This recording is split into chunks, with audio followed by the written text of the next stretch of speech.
Isang mapagpalang araw sa ating lahat mga kapatid. Ako muli si Igor Bernales ng Baptistry at ito ang aking daily devotion. At yung araw ay pag-uusapan natin ay kung ano ang kahulugan ng zeal of the Lord. At ating Bible verse ang nasa Isaiah chapter 9 verse 6 to 7.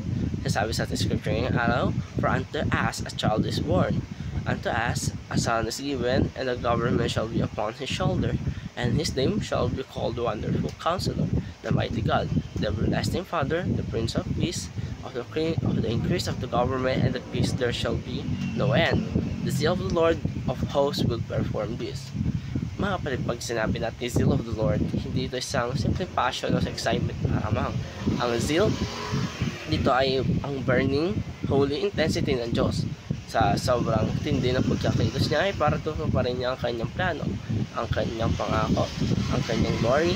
Hindi siya passive, hindi siya nanonood lamang, kumikilos siya at kumikilos na may banal na determinasyon.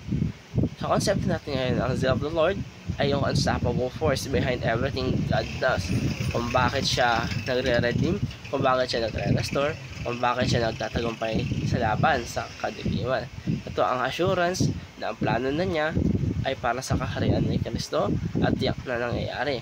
At para sa ating teaching ngayong araw na una, it is the God's passionate desire to redeem the world.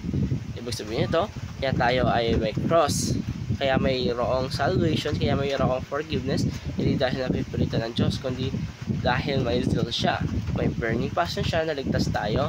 Hindi siya nagbabago ng isipan mula pa dati hanggang ngayon. Gusto niya tayong mag-redeem tayo sa kanya, at hanggang ngayon gumagala pa rin siya sa buhay ng bawat isa para ibalik tayo sa kanyang piling. Pangalawa, it is God's soul to reign through Messiah. Sa Isaiah 9, klarong-klaro mas malino pa na sinasabi ang pamamahala ay mapupunta sa balikat ni Jesus. At sabi doon, the zeal of the Lord will perform this. Ibig sabihin, kahit anong opposition, kahit anong darkness, kahit anong sitwasyon sa mundo, hindi ito mapipigilan ng plano ng Diyos para kay Kristo na maghari. Yung reign niya ay hindi parang political promise na pwede magbago o pwede magbigo. Ito ang divine promise na guaranteed dahil mismo zeal ng Diyos ang nagtutupad nito. Panghuli, it is God's deepest desire to glorify Himself. Hindi selflessness ang glory ng Diyos. Ito ay reality na siya ang pinakamabuti, pinakadakila at pinaka-worthy. Dahil siya ang ultimate good, ang pag-glorify niya sa sarili niya ay para rin sa kabutihan natin. Kaya niya ginagawa ang lahat, pati ang pagdilig sa atin ay para ipakita kung sino siya.